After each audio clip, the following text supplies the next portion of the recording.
Hello, this is Bob Siegel with Robert Siegel CPAs. The following presentations were made at the annual conference of the North Carolina Local Government Budget Officers Association on July 10th, 2013. In this segment, the question is, are you billing for all the property taxes you could be? Item number 4. Who doesn't need more property tax revenues? I think that's kind of a redundant type question or something.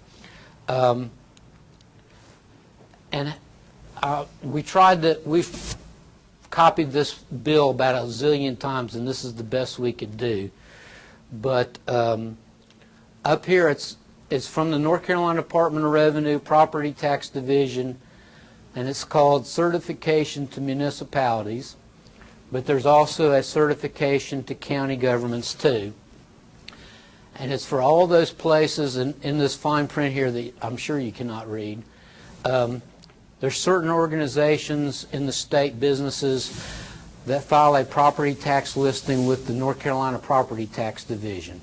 The electric companies, the gas companies, the pipeline companies, telephone companies, railroads, I don't know. I think there's like 6 or 7 categories of them up there. Has anyone ever seen one of these forms other than Zeb, who I know, you know what I'm talking about? Yes. Have you ever looked at what's on the form? Oh, yes. You're one of the few people I've ever heard. Half of my clients can't even find them. I mean, and why am I bringing it up?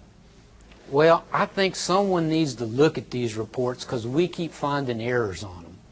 You know, here's one that has 4-county EMC, North Carolina Electric membership, Piedmont Natural Gas, Progress Energy. What's missing? They don't have any telephone company in that town?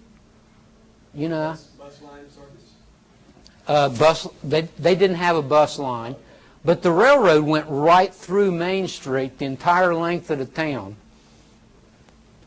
Had never billed, the state had never told them to bill the phone company or the railroad. So we contacted the railroad, and you know, this is a little town of right at 1,000 people. And you know, it was 5 years going backwards. The town had been in business for 25 years, had never collected a penny from the railroad. You know, and they were just thrilled with the $9,000 plus penalties that they got. If you can't find this form, whoops, here's a phone number and an email address of someone you can call and just ask for it. They're very nice. They'll be happy to email you, fax you a copy of it. We keep finding errors on them. I don't know how, don't know why. Someone said they thought that the Property Tax Division just didn't have enough staffing to really look at what they're receiving. I don't know. The other thing we have found, if I can go back, maybe.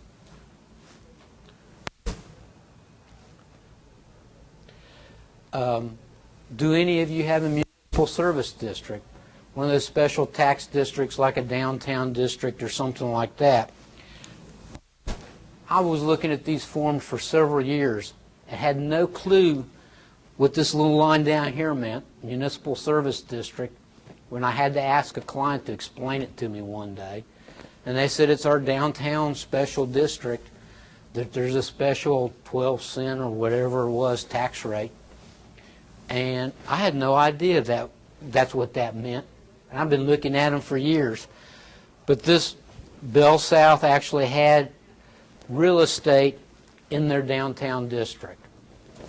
And I'm not sure, from talking to other places, I'm not sure these utility companies realize a lot of you will have a downtown district or a municipal service district. That's another, if you got a service district, you need to make sure that that stuff's listed on there too.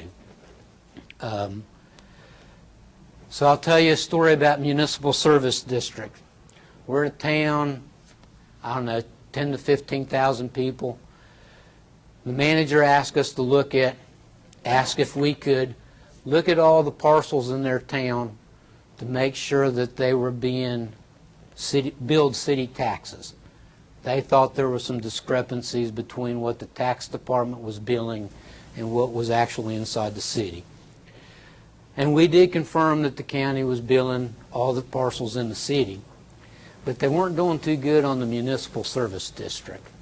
And if you're like a lot of cities, you know, you got the big courthouse downtown, and it's surrounded by little houses that have been converted to attorneys' offices. And so right across the street from the courthouse, there's one city block, there's 7 houses on it, 3 of which were getting billed municipal tax and 4 of which weren't. Never did quite figure out how that happened or why it happened or if they ever started billing them. The director of the municipal district, for some reason, did not want to bill those 4 people, going backwards or going forwards. I don't know whatever happened, but I couldn't figure out why not. But you do need to look on these certification things and make sure your municipal district's out there. Zeb's given me an opportunity to look at some of his Davidson County certifications, and you know, we've got a couple questions we think may or may not be right, but it just made us start thinking about, here's just a piece of paper that I think is just ignored by a lot of people, but yet there's a lot of dollars on it. Thank you very much for your time. I hope you have found this and our other videos to be helpful and informative.